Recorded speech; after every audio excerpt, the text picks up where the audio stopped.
Salut à tous, on se retrouve aujourd'hui pour une nouvelle vidéo où on va de nouveau pouvoir parler de cartes RTX de chez Nvidia.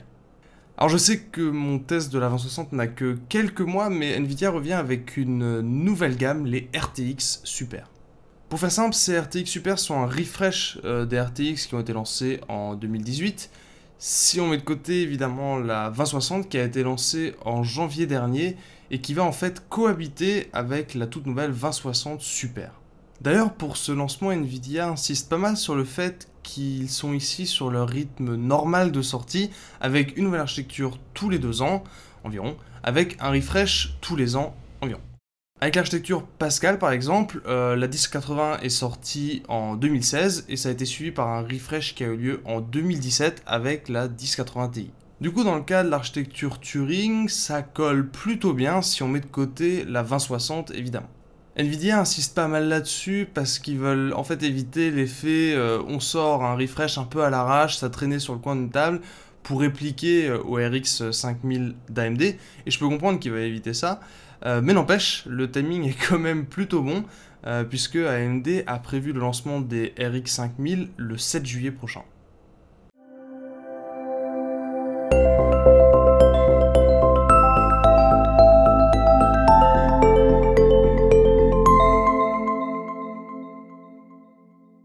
Niveau expérience d'unboxing, c'est pareil que sur les autres RTX Founders, la boîte étant identique, et il en est quasiment de même pour les cartes dont le design n'a pas trop bougé. On est toujours sur des versions très travaillées qui font vraiment premium. On a simplement la zone entre les deux ventilateurs qui a eu droit à un petit refresh et qui est devenue brillante, très brillante même. On a aussi droit à une petite inscription super sur cette zone-là, ainsi que sur la backplate de la carte. Le système de refroidissement est le même, je vais pas trop m'attarder dessus parce que je m'étais déjà pas mal intéressé à celui-ci dans mon test de la 2060.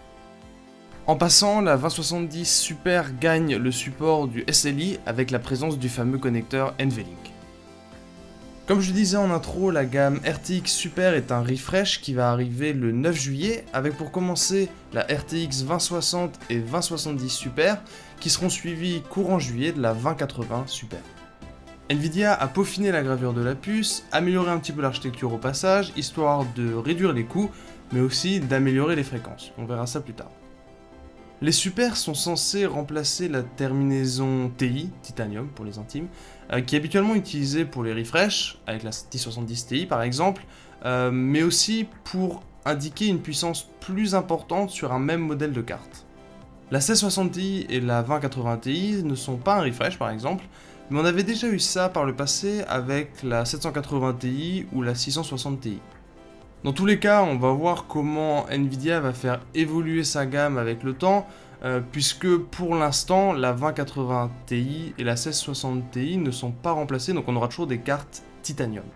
Si on met de côté le marketing et tout l'aspect nommage des cartes, ces RTX Super sont en fait des RTX avec plus d'unités de calcul, les fameux CUDA-Core, mais aussi des fréquences plus élevées grâce aux optimisations de l'architecture Turing.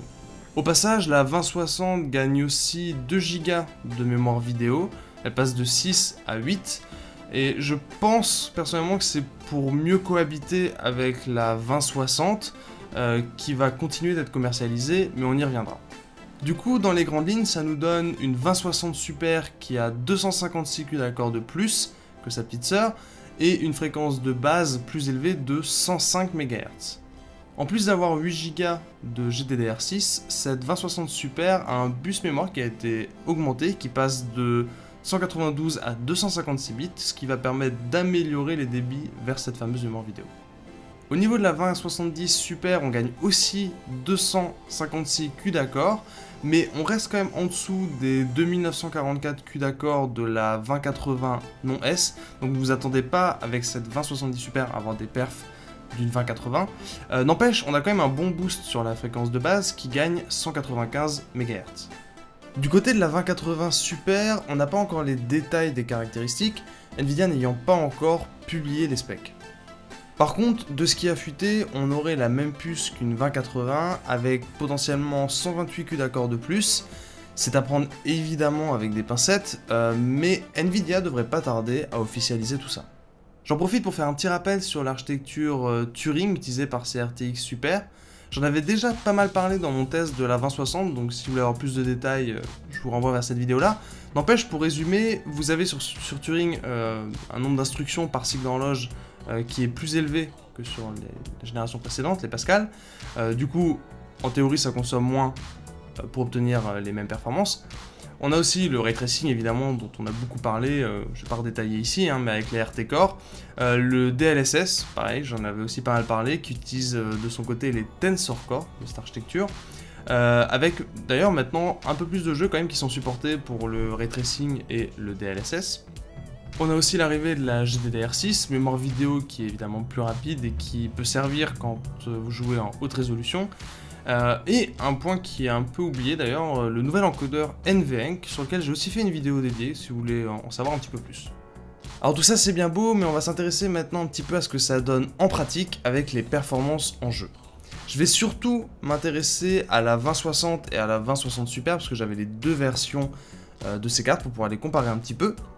Donc au niveau de la 2060 Super, j'ai obtenu 14% de perf en plus versus la 2060 sur BF5 en ultra, sans ray tracing ni DLSS. C'est pas mal du tout, et ça place donc cette 2060S au niveau d'une 1080 et d'une 2070 non S, si on se base sur les résultats des numériques pour cette dernière. Avec ses perfs et ses 8 Go de mémoire vidéo, la 2060 Super commence à devenir intéressante pour jouer en 1440p 4K sans exploser son budget. Pour la 2070 Super, on va plutôt se baser sur les benches fournis par Nvidia, tout simplement parce que j'avais pas de 2070 non Super pour faire la comparaison, mais globalement les perfs qu'ils indiquent sont globalement proches de la réalité, surtout si on compare ce qui avait été fourni pour le lancement des premiers RTX, où c'était vraiment proche de la réalité. Donc ce qui nous donne, avec ces résultats-là, une 2070 Super qui a 10% d'FPS en plus sur PF5 et 14% d'FPS en plus sur Metro Exodus, avec le ray tracing en ultra et le DLSS d'activer. Ce qui fait que la 2070 Super n'arrive pas au niveau de la 2080 classique. Je vais pas m'attarder trop longtemps sur des benches hyper détaillés, d'une part parce qu'il y en a d'autres qui font ça beaucoup mieux que moi, comme Tops Hardware ou Gamers Nexus, je vous mettrai probablement des liens dans la description, mais aussi d'autre part parce que j'ai un petit peu manqué de temps pour tester avec plein d'autres jeux. Autre point que je vais pas trop détailler non plus, c'est l'overclocking. Pareil, j'ai un petit peu manqué de temps pour tester ça plus en détail, mais la puce étant un peu plus mature, vous devriez probablement pouvoir monter plus haut en fréquence. Déjà entre la 2060 et la 2060 Super que j'avais à dispo, j'ai constaté que le GPU boost montait plus haut, avec une fréquence moyenne de 1900 MHz pour la Super versus 1860 pour l'autre, ce qui est plutôt encourageant. Bon, du coup on est rassuré, ces RTX Super sont effectivement plus performantes que les versions non Super, heureusement, mais est-ce que du coup ça consomme plus ? Alors même si l'architecture Turing a un petit peu été optimisée avec ce refresh, on n'est pas dans un monde magique non plus, hein, et ce gain de performance engendre forcément une consommation plus élevée, mais ça reste plutôt cohérent avec le gain de perf.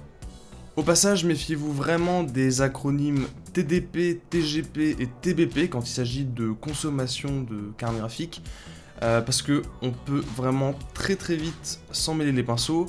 Parce que déjà, le TDP peut dans certains cas indiquer juste ce que le système de refroidissement est capable, doit pouvoir dissiper, et non une consommation, mais aussi parce que des fois le TDP peut faire référence à la consommation de la carte complète, ou des fois juste la consommation de la puce, c'est un peu le bordel, alors que le TGP et TBP font généralement référence à la conso de la carte complète. Du coup, pour qu'on s'embrouille pas ici, je vais parler uniquement de consommation de la carte complète sans utiliser d'acronymes qui partent dans tous les sens, avec des mesures que j'ai effectuées sur GPU-Z. Ce qui nous donne une 2060 qui consomme 14% de plus, ce qui colle aux 14% de gain qu'on avait sur les FPS, tout est logique. Ici, la conso que j'ai mesurée est sans les RT et Tensor Core sur BF5. Face aux 180 watts de conso en moyenne que peut avoir une 1080 Founders, c'est pas exceptionnel non plus, mais ça reste très bon. Pour la 2070, on va se baser sur la conso carte fournie par Nvidia. Pareil, j'avais pas de 2070 non S pour faire les mesures. Donc on a une conso qui passe de 175 à 215 watts sur la version Super. Donc c'est quand même une augmentation de 23%. Si on met ça face aux 16% de gain moyen en jeu qu'annonce Nvidia, c'est pas aussi bon que sur la 2060 Super. Malgré cette hausse de conso, les cartes conservent le même système de refroidissement, comme je le disais en intro, mais aussi la même disposition au niveau des connecteurs d'alimentation.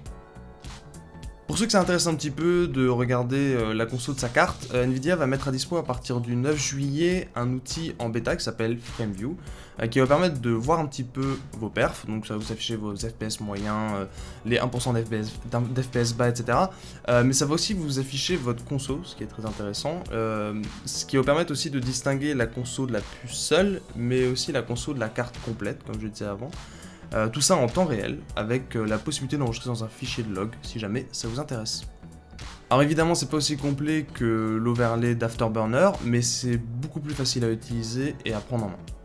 Avant de conclure, il va falloir évidemment s'intéresser au prix de ces nouvelles cartes, à commencer par la 2060, dont la version Super va être lancée aux alentours des 434 €, comparé aux 369 € du prix de lancement de la 2060. Donc on gagne 16% au niveau du prix, ce qui est cohérent avec le gain de 14% en termes de FPS que j'ai relevé sur BF5. Donc en fait, comme je disais avant, la 2060 non Super va continuer d'être dispo sur le marché. La 2060 Super ne vient pas du tout remplacer la 2060. C'est pourquoi ici on n'a pas plus de performance pour un prix plus bas. Si on passe à la 2070, la version Founders était assez chère au lancement, 639 €. Ici, on a un prix de lancement à 529 €, donc on perd 17% du prix et vous avez 16% de performance en plus. Même si on regarde un petit peu le prix des versions custom ces derniers jours, moi j'ai relevé entre 470 et 500 €. Cette 2070 Super en version Founders Edition est plutôt bien placée et il faudra voir évidemment ce que donnent les customs sur cette carte là. Pour terminer avec la 2080, la Founders avait été lancée à 849 €, ce qui piquait un petit peu. Ici, la version Super va être lancée à 745 €, donc on perd 12% sur le prix, ce qui est pas mal quand même. Et on devrait, en théorie, il faudra voir en pratique ce que ça donne une fois que la carte est lancée, avoir de meilleures performances. Histoire que les prix passent un petit peu mieux, Nvidia va offrir 2 jeux avec ses RTX Super, Control et Wolfenstein, qui supportent d'ailleurs évidemment le ray tracing.